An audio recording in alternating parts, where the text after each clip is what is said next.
इस वीडियो के माध्यम से हम आज आपको ये बताएंगे कि बाबा साहब ने मनुस्मृति को क्यों चलाया था। तो देखते रहिए इस वीडियो को शुरू से लेकर लास्ट तक।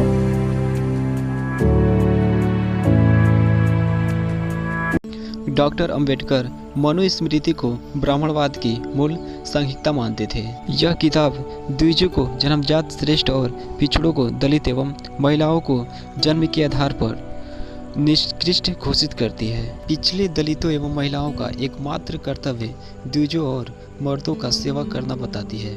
मनुस्मृति के प्रावधानों के बारे में विस्तार से बात कर रहे हैं। 25 दिसंबर मनुस्मृति दहन दिवस। इतिहास इस बात का प्रमाण प्रस्तुत करता है कि किताब जलाने का दो उद्देश्य रहा। एक, किताब इसलिए जलाई जाती है ताकि किसी खास विचारधारा को नष्ट किया जाए, इतिहास को खत्म कर दिया जाए, जानकारियों की स्रोत को नष्ट कर दिया जाए। दूसरा, किताबें प्रतीकात्मक रूप से भी जलाई जाती हैं ताकि उससे में लिखे गए कंटेंट का विरोध किया जा सके। मनुस्मृति को जलाने का इसी ओर इशारा करता है। 25 दिसंबर 1927 को डॉक्टर अंबेडकर ने पहली बार मनुस्मृति को दहन का कार्यक्रम शुरू किया था। उनका कहना था कि भारतीय समाज में जो कानून चल रहा है वह मनुस्मृति के आधार पर है। यह एक ब्राह्मण पुरुषात्मक भेदभाव वाला कानून है, इसे खत्म किया जाना चाहिए, इसलिए वे मनुस्मृति का दहन कर रहे हैं। ब्राह्मणों की सेवा करना इस शूद्रों का मुख्य कर्म कहा गया है। इसके अतिरिक्त वह शूद्र जो कुछ भी करता है उसका कर्म निष्फल होता है। शूद्र धन संचय करने में सक्षम होता हुआ भी शूद्र धन का संग्रह न करे, क्योंकि धन पाकर शूद्र ब्राह्मण को ही सताता है। और क्या था, जिस देश का राजा शूद्र अर्थात पिछड़े वर्ग का हो उस देश में ब्राह्मण निवास न करे, क्योंकि शूद्रों को राजा बनने का अधिकार नहीं है। राजा प्रातःकाल उठकर तीनों वेदों के ज्ञाता अर्थात विद्वान ब्राह्मणों की सेवा करे और उनके कहने के अनुसार ही कार्य करे। जिस राजा के यहाँ शूद्र न्यायाधीश होता है उस राजा का देश कीचड़ में धंसी हुई गाय की भांति दुख पाता है। ये सब सुनकर तो बाबा साहब को गुस्सा आया और उन्होंने इसीलिए शायद जलाया। और आगे देखते हैं क्या क्या था। ब्राह्मण की संपत्ति राजा द्वारा कभी भी नहीं ली जानी चाहिए।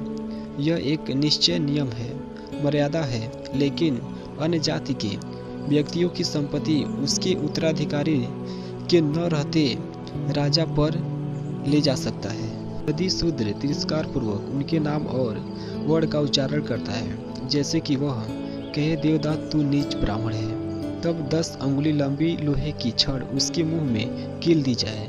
यदि कोई शूद्र ब्राह्मण के विरुद्ध हाथ या लाठी उठाए तब उसका हाथ काट दिया जाए, और अगर शूद्र गुस्से में ब्राह्मण को लात मारे तो उसका पैर कटवा दिया जाए। इस पृथ्वी पर ब्राह्मण वध के समान दूसरा कोई बड़ा पाप नहीं, अतः राजा ब्राह्मण के वध का विचार मन में भी न लाए। शूद्र यानी अहंकारवश ब्राह्मणों को धर्म उपदेश करे तो शूद्र के मुंह और कान में राजा गर्म तेल डाल दे।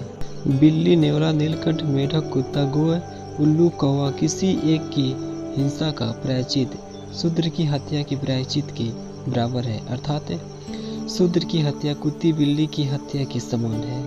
यदि कोई शूद्र किसी द्विज को गाली देता है तब उसकी जीभ काट लेनी चाहिए, क्योंकि वह ब्राह्मण के निम्न अंग से पैदा हुआ है। निम्न कुल में पैदा कोई भी व्यक्ति यदि अपने से श्रेष्ठ वर्ण के व्यक्ति के साथ मारपीट करे और उसे सत्य पहुंचाए तो तब उसका क्षति के अनुपात में अंग कटवा दिया जाए। ब्रह्मा ने शूद्रों के लिए एकमात्र कर्म निश्चय किया है, वह है गुणगान करते हुए ब्राह्मण, क्षत्रिय और वैश्य की सेवा करना। शूद्र यदि राजा के साथ आसन पर बैठे तब राजा उसकी पीठ पर तपाए गए लोहे से दबाकर अपने राज्य से निष्कृत कर दे। जानबूझकर क्रोध से यदि शूद्र ब्राह्मण को एक तिनके से भी मारता है वह 21 जन्मों तक कुत्ते, बिल्ली आदि पाप श्रेणियों में जन्म लेता है। ब्रह्मा के मुख से उत्पन्न होने से और वेद के धारण करने से धर्मानुसार ब्राह्मण ही संपूर्ण सृष्टि का स्वामी है। शूद्र लोग बस्ती के बीच में मकान नहीं बना सकते। गांव या नगर के समीप किसी वृक्ष के नीचे अथवा शमशान, पहाड़ या उपवन के पास बसकर अपने कर्मों द्वारा जीविका चलावे। राजा वैश्य और शूद्रों को अपने अपने कार्य करने के लिए बाध्य करने के बारे में सावधान रहे, क्योंकि जब ये लोग अपने कर्तव्यों से विचलित हो जाते हैं तब वे इस संसार को अव्यवस्थित कर देते हैं। शूद्रों का धन कुत्ता और गधा ही है, मूर्तों से उतरे हुए इनके वस्त्र हैं।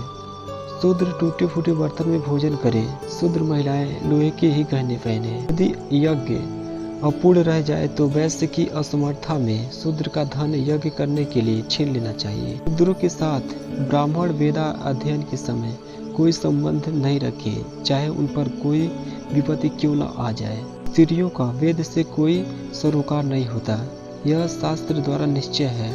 अतः स्त्रियां वेदाध्ययन करती हैं, वे पुष्प युक्त हैं और असत्य के समान पवित्र है, यह शास्त्र नियम है। अतिथि के रूप में वैश्य या शूद्र के आने पर ब्राह्मण उस पर दया प्रदर्शित करता हुआ अपने नौकरों के साथ भोज कराए। शूद्रों को बुद्धि नहीं देनी चाहिए, अर्थात उन्हें शिक्षा ग्रहण करने का अधिकार नहीं है। शूद्रों को धर्म और वस्त्र का उपदेश न करे। जिस प्रकार शास्त्र विधि से स्थापित अग्नि और सामान्य अग्नि दोनों ही श्रेष्ठ देवता है, उसी प्रकार ब्राह्मण चाहे मूर्ख हो या विद्वान, दोनों ही रूपों में वो श्रेष्ठ देवता है। यानी कि अगर ब्राह्मण मूर्ख है तो उसको हम मूर्ख ना कहें। शूद्र की उपस्थिति में वेद पाठ नहीं करनी चाहिए। ब्राह्मण का नाम शुभ और आदर सूचक, क्षत्रिय का नाम वीरता सूचक, वैश्य का नाम संपत्ति सूचक और शूद्र का नाम तिरस्कार सूचक हो। 10 वर्ष के ब्राह्मण को 90 वर्ष का क्षत्रिय, वैश्य और शूद्र पिता समझकर उसे प्रणाम करे।